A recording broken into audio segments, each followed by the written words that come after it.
How is it going, boys and girls? Welcome back to QS Waterman. My name is Aaron Young. What a magical morning. If you watched the last episode, you know we were down in the dry Tortugas. If you didn't watch the last episode, I'm in the dry Tortugas.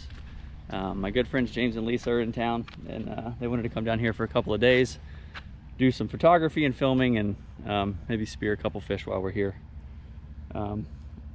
We got in yesterday. I did a little travel video unpacking and kind of getting over here.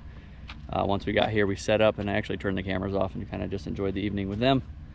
But today is our first full day here, and we're actually going to spend the majority of the day in the sanctuary. We're going to do a lot of I've got my big camera that I actually bought from James, and James has a big camera. James is a photographer.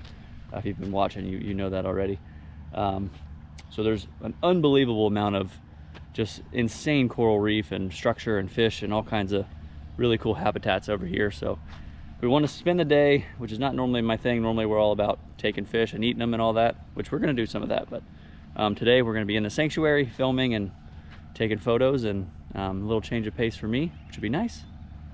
But yeah, that's the gist of it. It is a beautiful day. We're headed out here shortly. Everyone's kind of getting up and getting together, and look at this. It's just unbelievable. Long story short, I'll see you soon. We're getting out there. A little bit of fresh mango for breakfast from James and Lisa's house. James is having a lunch sandwich for breakfast. Lisa had ceviche. Different options for different people. These are unbelievable. What is this, a Hayden, right? I think so. Go good. We're heading out. Spectacular conditions. Let's go get in the water.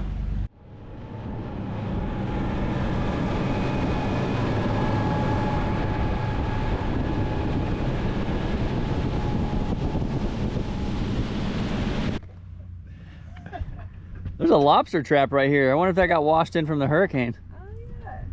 So this is Loggerhead Key, the lighthouse. If I could live here, I would, if they would let me. Just a magical, historic place. There's all kinds of really nice snorkeling here. We're gonna hit some of these coral heads and stuff. See if we can find some big hogfish to take pictures of, and James is gonna hop in and try and get an over-under of the lighthouse. Maybe this video I'll like throw up some stills as we go of the photos we take. And I'll be doing some underwater filming as well, so. But it looks beautiful. What a morning. There he goes. A wild James in his natural habitat.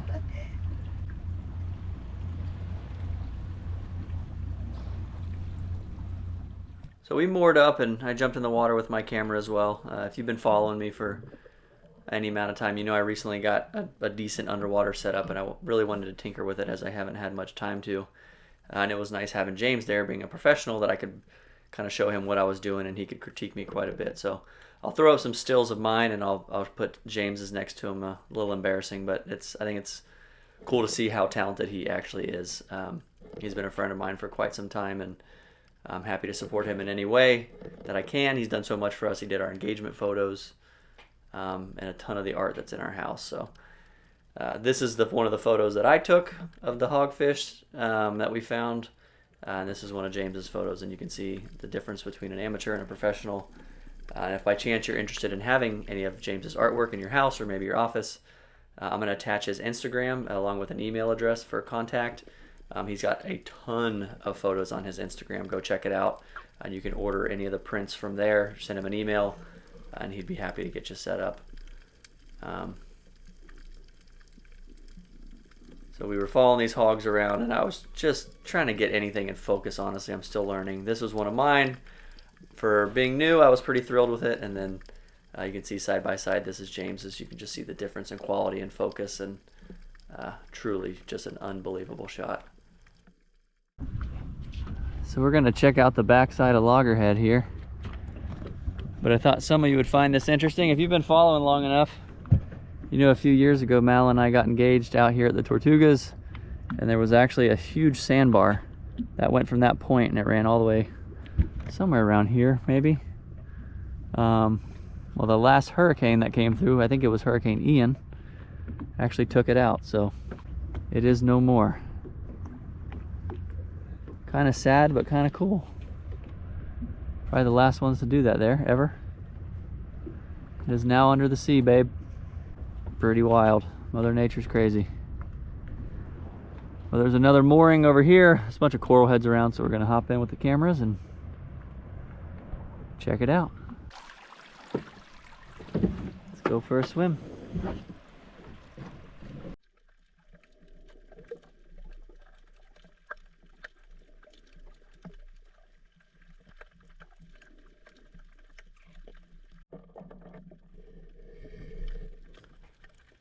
It really is just a magical place out there. This is a big old mutton snapper. We're only in like 7 or 8 feet of water. There's quite a bit of staghorn coral around. This is kind of rare from what I hear nowadays. I'm not by any means a coral expert. I know there used to be a lot more of it, and it's not as common of a sight anymore, but I do see quite a bit down there at the dry Tortugas. And we found another nice hogfish. This one was being a little more squirmy. I couldn't get any good shots of it, and I really wanted to because he kept grabbing rocks and little mollusks and clams and stuff. He was eating them, and he was just wouldn't. When he was doing it, he was too far away, and I couldn't get a shot of it. But I got this little clip of him carrying one of them. There's some more of that staghorn there, but just a cool little hogfish. Wouldn't let me get close enough for a photo, but it was pretty cool to see him eat. And we stumbled across this, I guess, a school of. We had a debate in an older video. I think these are Caribbean reef squid, some type of squid, I don't know. And I spent probably the better part of an hour trying to get one photo of them in focus. This is a little third-person clip that Lisa got, and I got one that was okay, but James got a really knockout photo. But it was wild. They were just very docile. They kind of let us get up close to them. This is one photo that I took that I was kind of proud of. Not a great background, but the detail and the focus of the squid was pretty cool, those colors. And the big guns moved in, and you'll see his photo shortly. Welcome back, boys and girls. We're outside of the water. So, I kid you not, I swam around with this school of, well, I think they're called Caribbean reef squid. They're just some type of squid for probably 45 minutes, and I got a couple maybe mediocre shots, and I called James over. I was like, okay, I've harassed these things enough. Let's get James's big camera over here. James drops, was it like the second time? And these squids, like, I don't know whether they were mating or what they were doing right in front of his lens, and he showed me in the viewfinder. It's probably one of the craziest pictures I've ever seen in my entire life, so we'll make sure it's edited and whatnot before this episode goes out, and we'll throw it up on the screen. Just absolute magic. But we've been snorkeling around, just taking photos for probably 5 or 6 hours. So I think we may run outside of the sanctuary for just a couple hours and maybe hit a couple spearfishing spots. I've got enough photos. I know I took about 600 there. Yeah, I got about 1,500. We'll break the spear guns out here in a bit. Well, once we get outside of the sanctuary and see if we can find something to shoot with a spear gun. Get the gun. Come on. All right. So while you're inside the park, you have to keep all of your spearfishing gear stowed. Once you get outside of the boundaries, you're allowed to pull it back out for obvious reasons, but we're outside the park. Water's kind of dirty and green, but let's check it out. All right, I'm going in.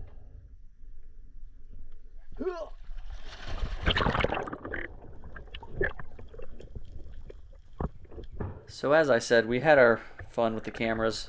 We figured we'd shoot out and try our luck with the spear guns and see if we could find anything to spear. So we hit, I want to say it was 3 or 4 spots. Before this, we landed on this spot and they were completely dead. Did probably 10, 12 dives, didn't see a single fish, which isn't uncommon. Something maybe, I don't want to say bad or negative, but something strange that can happen down here in the Florida Keys. we almost have too much structure sometimes. So, for example, like if you're familiar with the west coast of Florida, there's not a lot of spots, but when you find a spot, there's normally fish all over it because there's not a lot of structure out there. The spots are few and far between. Here, sometimes we almost have too much structure, and it's not uncommon that I go 3, 4, 5 spots sometimes before I even shoot anything. So I think that's kind of what was happening. We just weren't in areas that fish happened to be this day. I think this was about spot number 5, and we noticed that there was quite a bit more life. There was some bait running around, yellowtails. Just seemed a little busier. But as always, like to keep YouTube land real. Fish aren't loaded on every single spot that we dive. So I had done a few drops. Just kind of searching around. This rock pile was pretty big. It was probably like 400 feet by maybe 300 feet, and just these big giant rocks kind of staggered across it. And I'm maybe 6 or 7 dives in. On this dive, on my way down, I see a nice healthy black grouper looking up at me, trying to figure out what the heck I am. So I just continue to sink towards it, and it goes under this point right here, and I'm anticipating and kind of hoping it's going to pause and turn at me out of curiosity, and it doesn't. It just continues out slowly, and this fish is well within range. I can throw a shot right now. It makes me cringe running a shaft down the fillet of a fish like that, and I'm lining up, hoping it's going to turn, and it doesn't, and zips into a hole. And unfortunately for this hogfish, wrong place, wrong time. I didn't have enough time to pull my light out and continue to search for that grouper. The hogfish was just sitting right there, so luckily got a nice stone shot. And the bottom here is about 65 feet. And someone will say something about this. I normally don't take hogfish, and I talk about it quite a bit. Around Key West, the populations need quite a bit more help.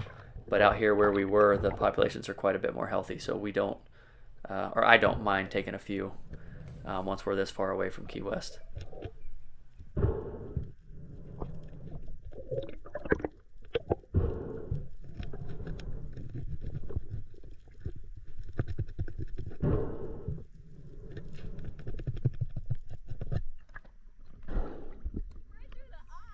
Oh man. I was lined up on a big black. It's like 20. It just didn't have the shot I wanted. He wouldn't sit still.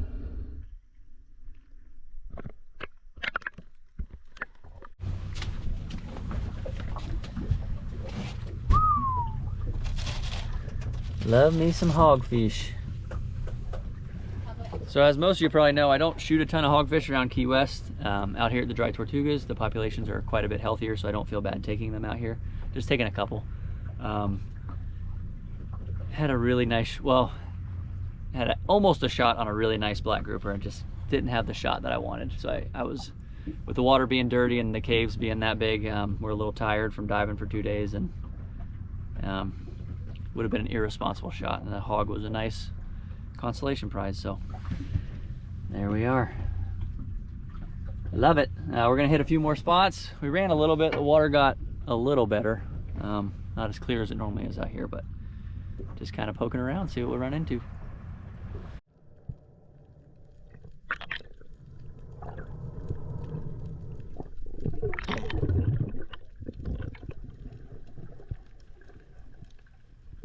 So we kept moving along. Water got a little cleaner. Again, very diveable, just not what you normally see out here. I've got these, there's a bunch of them kind of near each other, these big, giant rock piles. They're just huge, like mushroom caps. And they normally have quite a bit of life around them. About the same depth, 65, I believe it's about 65 to the sand. This was my first drop, just kind of scanning, see what's going on.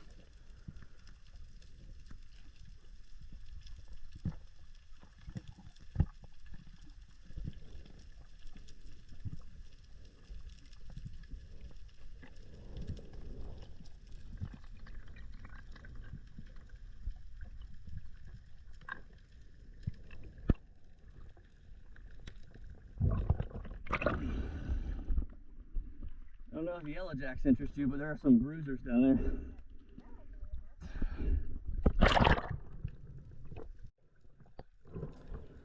So this is Lisa. She had, on her previous dive, saw a hogfish on her way up. but she was out of air. So we tried to keep an eye on it and kind of lost track of it, but I had a feeling it would be in the area, so I followed her down with the camera. She's kind of scanning around. If you look closely, you'll see it shimmer on the wall there just briefly before she catches her eye on it. And out in this area, you see a lot, like I said, a lot more bigger ones. We let probably 4 or 5 just in this last spot and the spot before swim. The populations are, like I said, a lot more healthy. And you can't really tell until she gets this up and gets it in her hands. This is a really nice hogfish for Key West standards. I think it was after we weighed it, or gutted it, we weighed it, I think it was 7.5 pounds gutted. So really, really nice fish. Big hoggy. Woo! Juicy one. Oh, get the other side of that shaft.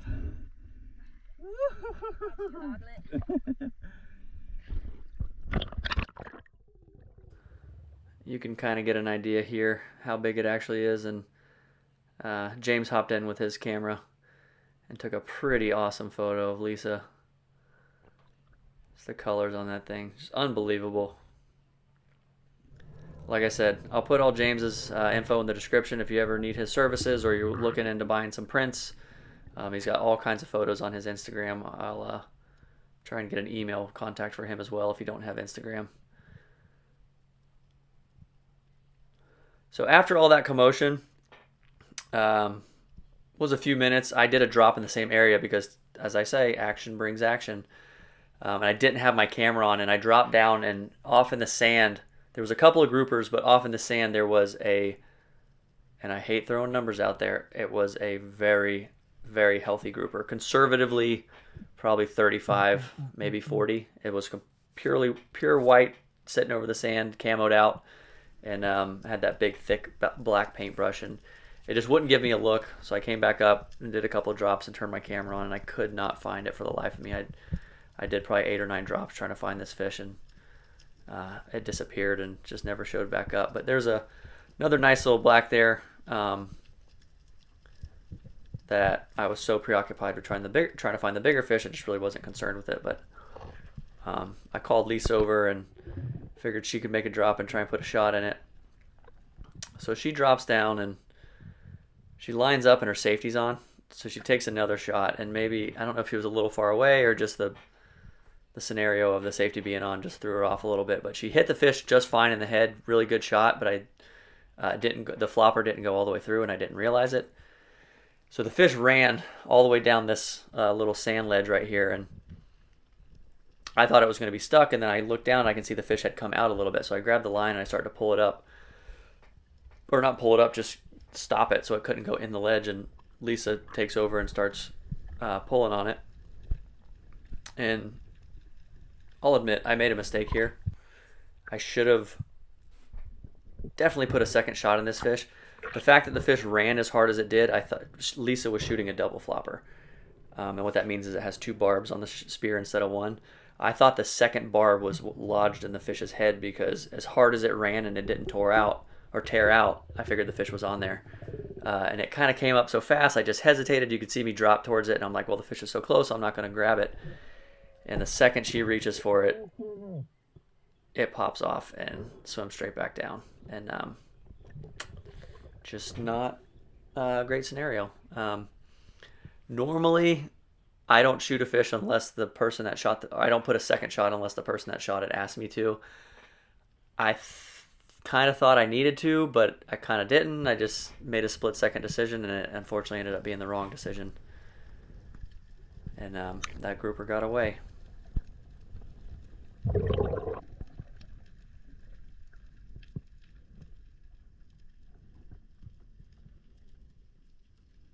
I thought I saw where the fish went. I did a couple more drops trying to locate it. I hate leaving injured fish out there. You know how I feel about that. If I can help it, sometimes unfortunately it does happen. But a lot of times these groupers will use the ledge line just as cover. So they'll go in one spot and just follow it real tight so you can't see where they go. But you can see he did come in here and pass through and just booked it. I did a couple drops, could not locate the fish. But oddly enough, this is actually a little red grouper. Oddly enough, the next day, and this will be a video on next week, we came back to a rock pile about 300 feet from this one, and I did see, I promise you, I saw the same fish. I could not believe it. Had the big scar on his head with a piece of skin hanging. I didn't have my camera on, but I did see it, so that made me feel quite a bit better. Alrighty, well, we found some fish finally, of course, right when we were ready to go home. Lisa got a moose of a hogfish. This was mine. This is Lisa's. Really, really nice one. Like I said, don't mind taking them out here. There's the population's a lot more healthy out here because we're a lot farther from Key West and not nearly anyone dives this. But we actually found quite a bit of fish, so this is maybe where we will start tomorrow. We had some good opportunities on some grouper there. I saw one that was, I hate throwing numbers out, but it was juicy. So, but we're done for today. We're gonna head back and maybe have a cold beer and make some fish for dinner. We'll see you there.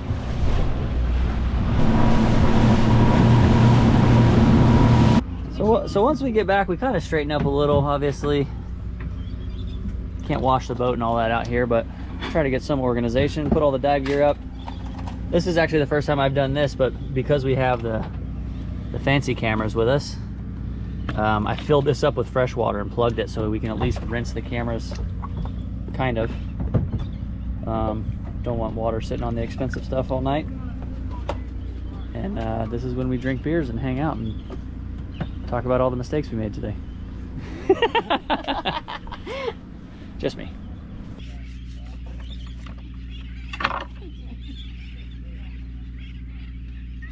Dinner is served.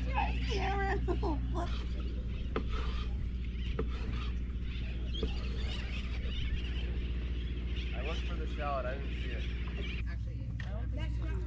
I know it doesn't look like much, but this is phenomenal. The ceviche? Unbelievable. African pompano ceviche with a touch of coconut milk. Mmm.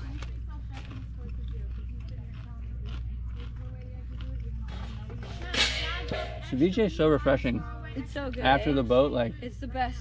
Like the it's citrus almost a and the must. Like if you do a trip without ceviche, like it's You not, really did pissed you really it. go? yeah, just justice. Did you really go? Almost if like there a- wasn't ceviche involved. Almost like a coconda with the coconut milk. It's just I love too that it was like the first day was like, okay, like we have to get something for, like that was necessary. Yep. You know? Absolutely. Solely for eating. I love that. so good.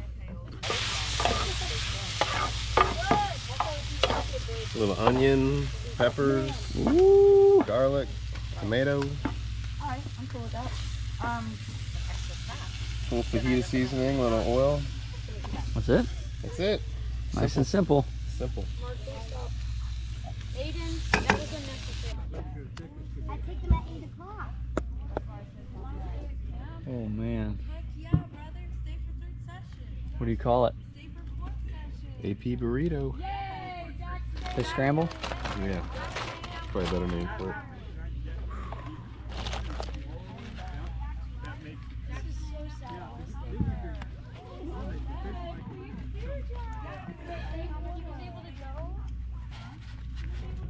Loving it.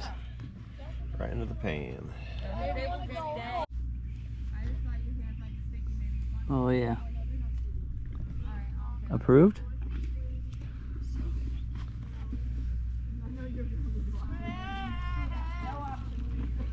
Oh, hot. It's hot. You need to cool a little bit. This is so good. I never thought of like dicing up the fish. You always like think you have to cook it in fillets. It's so good like that. Ah, it's so good like that. It probably cooks faster that way too, like a little less cooking time. Especially in a pan. I can live with it. I can live with that. It's super hot though. And then like, That's my signature move, is burning my mouth. let's say you weren't like diving in the morning and you wanted to have breakfast, you can mix that with like eggs. That'd be Oh, it'd be so fire. good. Like in an omelet. Oh, That'd be amazing. can you imagine that in an omelet? A little scramble. Oh, In a scramble? Like if you were having breakfast but not diving or something. Oh, it'd be amazing. You were just here to like make breakfast. So we're gonna Imagine if we finish dinner. This thing in cheese. Soaked it in What? cheese. We're gonna finish dinner. Sun's going down. I think we may go for a fort walk here in a bit. We'll show you guys the view from up top. Let me see a sunset.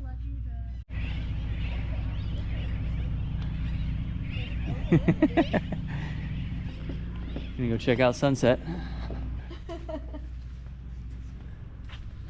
look at this. I forgot all this was in here.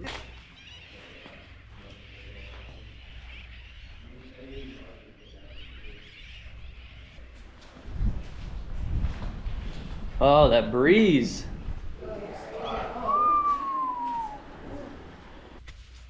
You guys go up here? Kind of like what we're doing now.